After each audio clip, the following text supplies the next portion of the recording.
Welcome to another deep dive into the most terrifying tales of water park disasters. Today we'll tell the truth behind two shocking incidents that have left indelible marks on the world of aquatic amusement parks. So, brace yourself and prepare to plunge into the whirlpool of some of the most harrowing tales from water parks around the globe.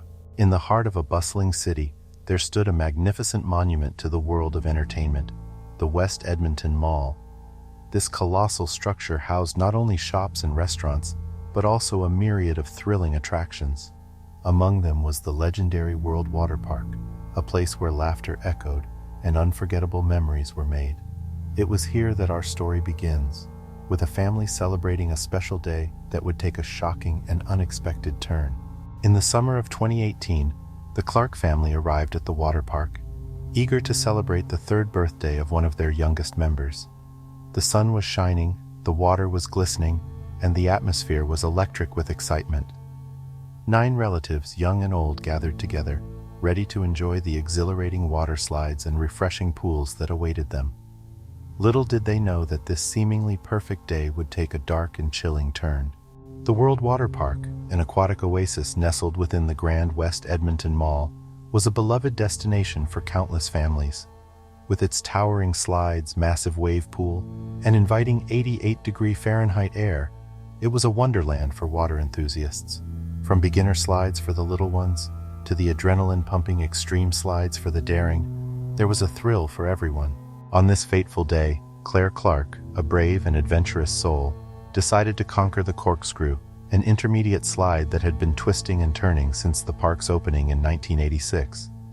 This seemingly harmless attraction would soon reveal its darker side, unbeknownst to Claire and her family.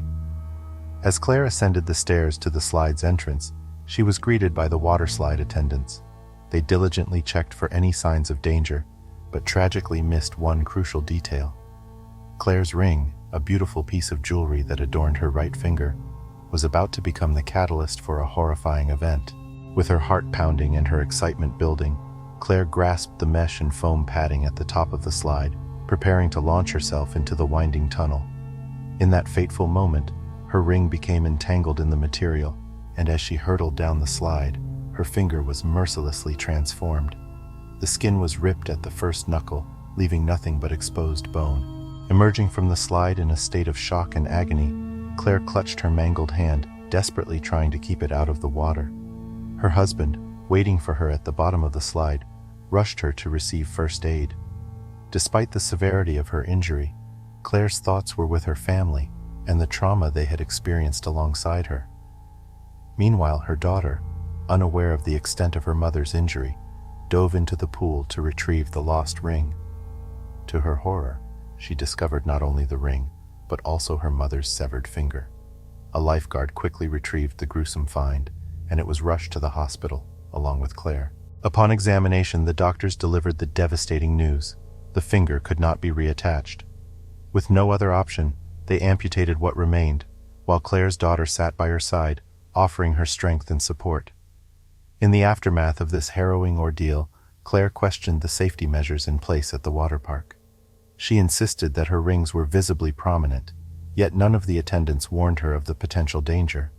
Furthermore, she pointed out that other visitors could face similar risks, with their own jewelry or accessories becoming deadly traps. As the investigation into this tragic event unfolded, the corkscrew was permanently closed in November 2022, marking the end of an era for the World Water Park.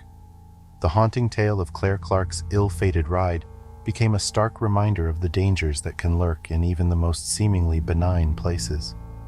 Days turned into weeks, and weeks into months, as Claire and her family struggled to come to terms with the trauma they had experienced. Claire was acutely aware of the psychological impact the accident had had on her loved ones, particularly her daughter and grandchildren, who had witnessed the incident firsthand. The distressing images were etched in their minds, a chilling memento of a birthday celebration that had taken a terrifying turn. Claire's story became a stark example of the unexpected dangers that can lurk in the corners of our everyday lives, reminding us all to take nothing for granted. Despite the emotional and physical turmoil, Claire demonstrated incredible strength and resilience. She persevered through her recovery, despite the constant reminder of the accident at the end of her right hand. Yet it wasn't her physical loss that upset her the most. It was the traumatic memories that had tarnished a place of joy for her family. Back at the West Edmonton Mall, life continued on. The echoing laughter and splashing of water were still heard at the World Water Park, but the story of Claire Clark had left a lasting impact. The park's management remained tight-lipped, citing an ongoing investigation as the reason for their silence. Claire's story echoed far beyond the confines of the World Water Park. It raised concerns about safety standards, not only at this water park, but at amusement facilities around the world. It highlighted the often overlooked hazards that can transform a day of fun into a nightmare, and urged everyone to be more vigilant about potential risks. As the story of Claire Clark spread, it prompted a necessary dialogue about safety protocols and standards at amusement parks. While the joy and thrill these places offer are undeniable, Claire's story served as a poignant reminder that safety should never be compromised for the sake of enjoyment. Through all the pain and trauma, Claire and her family emerged as symbols of resilience. They transformed their horrifying experience into a powerful message about safety and accountability. Their story will be remembered as a cautionary tale, a testament to the human capacity for strength in the face of adversity, and a call to action for improved safety standards in amusement parks worldwide. In the end, the tale of Claire Clark and her fateful day at the World Water Park is not just a story of a horrific accident. It is a narrative of survival, a plea for safety, and a testament to the unyielding strength of the human spirit. The second story takes us to the thriving tourist city, Pattaya, in Thailand. Two inseparable brothers, enjoying a day of laughter and fun at a popular water park, find themselves facing a horrifying reality. Their story of a shared pair of swimming goggles and a seemingly harmless pool drain unfolds a narrative that serves as a stark reminder of how quickly life can change. On July 10, 2009, at Pattaya Park in Thailand, it was an idyllic day for a family excursion to the water park. The sun was bright, the water was welcoming, and everyone was ready for a day of exhilarating fun. The park was filled with the sounds of laughter and joyous screams as people plunged into various pools and raced down towering water slides. Two teenage brothers, inseparable best friends, were engrossed in the park's famous whirlpool. They were making the most of their day, swimming and laughing, even sharing a single pair of swimming goggles. This was their last great adventure before returning to the Isle of Man to spend the summer with their mother and sister. Unbeknownst to them, these seemingly harmless goggles would trigger an immense tragedy. They were oblivious to the fact that these were the last few moments they would spend together. The trouble began when Nathan lost the goggles and decided to retrieve them. Without giving it a second thought, he dived into the water, making his way towards the bottom of the pool. As he neared the bottom, Nathan spotted a pool drain. He reasoned that the goggles might have been sucked in behind the grates on top of the drain. What he failed to consider was the tremendous suction force employed by pool drains. Believing the goggles were within his grasp, Nathan opened the vent. It was a deadly mistake. The colossal suction force pulled the young boy into a pipe. Despite his struggle, he was no match for the 700-pound suction pressure. In the blink of an eye, Nathan was gone. Meanwhile, Reese, witnessing his brother's sudden disappearance, was frantic. He rushed to the nearest lifeguard, but the language barrier proved a significant obstacle. He then turned to his stepbrother, Kevin, who could speak Thai. Despite Kevin's translations, the lifeguard dismissed the boy's pleas, insisting the vent was locked. As precious minutes ticked away, Nathan's parents arrived at the scene. Despite their pleas, the lifeguards remained steadfast, arguing that it was impossible for Nathan to have been sucked into the pipe. Jimmy, Nathan's father, eventually dove into the whirlpool himself, but there was no trace of Nathan. Finally, after agonizing 30 minutes, the lifeguards agreed to check the pipes.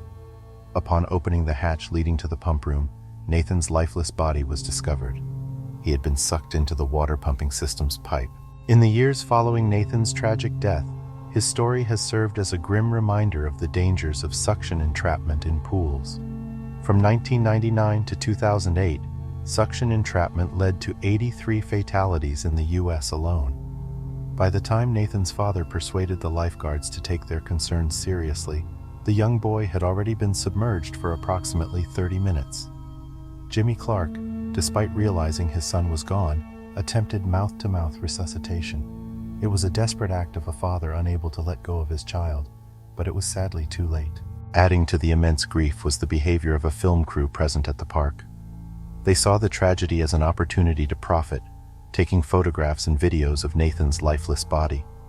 The sight of these paparazzi exploiting his son's untimely death fueled Jimmy's anger, already heightened due to the lifeguard's dismissive attitude. Unable to contain his sorrow and rage, Jimmy damaged one of the cameras. However, this action did not prevent the images from appearing on several Thai news channels and the internet, spreading quickly worldwide.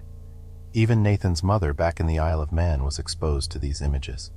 To add insult to injury, Nathan's father had to pay compensation to the cameraman whose camera he had damaged. 12,000 baht, approximately 240 pounds. Pattaya Park Beach Resort offered compensation to Jimmy, but he refused it. For him and his family, this tragedy was not about money, but about the irreversible loss of a son, a brother, a young person who should have had a long, fulfilling life. Reese Clark, Nathan's older brother, later expressed in a blog post his wish that he had prevented Nathan from diving to retrieve the swimming goggles. These goggles, once a symbol of their shared joy and fun, had become a haunting reminder of the tragedy that separated the two inseparable brothers forever. Thank you for taking this journey with us into the chilling depths of water park disasters. Remember, these stories serve as a stark reminder of the importance of safety precautions when enjoying these types of amusements.